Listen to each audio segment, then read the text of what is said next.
nós vamos falar aqui um pouco do uso de mídias no processo de aprendizagem.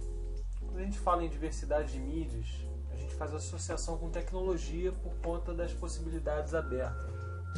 O uso da tecnologia é um processo de transformação que resulta em mudanças de todo um paradigma, sendo que a internet é um dos principais exemplos. Proporcionam também mudanças no cenário pedagógico, na maneira como as pessoas ensinam e aprendem. As instituições de ensino estão se apoiando em recursos provenientes de tecnologias, estão se utilizando de diversas mídias para complementar o modelo de ensino-aprendizagem. Um desses recursos, que a gente vai falar um pouco hoje, é justamente o objeto de aprendizagem. Os objetos de aprendizagem são ferramentas do processo de ensino e aprendizagem, pois eles têm a capacidade de simular e animar fenômenos e serem utilizados em outros ambientes. Eles podem ainda potencializar a reestruturação de práticas pedagógicas, criando reflexões no uso da comunicação, informação e interação. Uma das vantagens que a gente pode citar é que o uso dos objetos de aprendizagem pode reduzir o tempo de desenvolvimento, diminuir a necessidade de instrutores especialistas e os custos associados em determinado ambiente de aprendizagem. Qualquer entidade física ou digital que tenha a capacidade de exprimir conhecimento pode ser considerado um objeto de aprendizagem. E aí a gente está falando de imagem, a gente está falando de vídeo, a gente está falando de animação, PDF, texto. Todos esses elementos, todas essas entidades, elas são consideradas objetos de aprendizagem.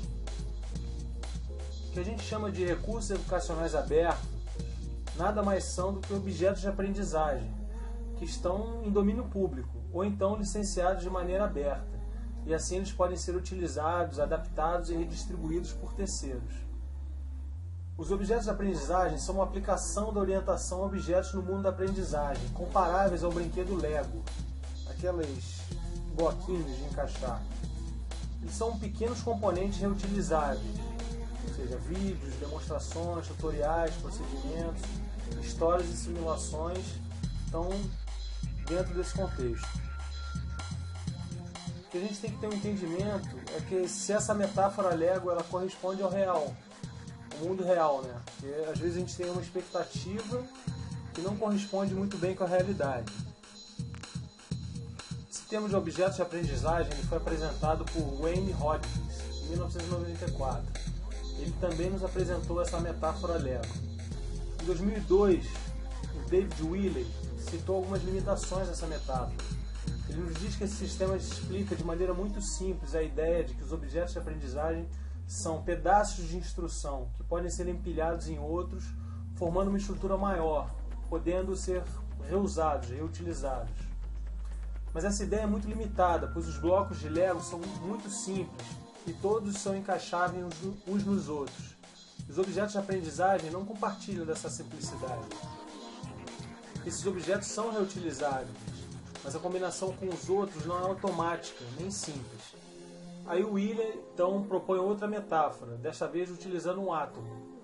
O átomo, assim como o bloco do Lego, pode ser combinado com outros átomos para formar outras estruturas, mas nem todo átomo combina entre si.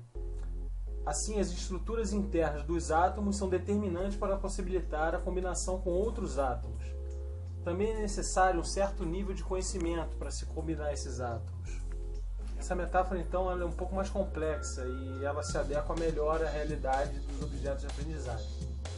Bom, esse objeto de aprendizagem aí que estava passando enquanto eu estava falando, né, é um objeto de aprendizagem que trata da história da Terra. E esse objeto ele pode ser utilizado, por exemplo, em aulas de geografia, aulas de geologia, conteúdo, ele pode ser quebrado e reutilizado para primeiro grau, para segundo grau, para ensino superior, enfim, ele pode ter várias formas de reuso. Bom, essa foi uma breve introdução a esse vasto campo que é o uso de mídias no processo de aprendizagem e citamos os recursos educacionais abertos e os objetos de aprendizagem. Obrigado.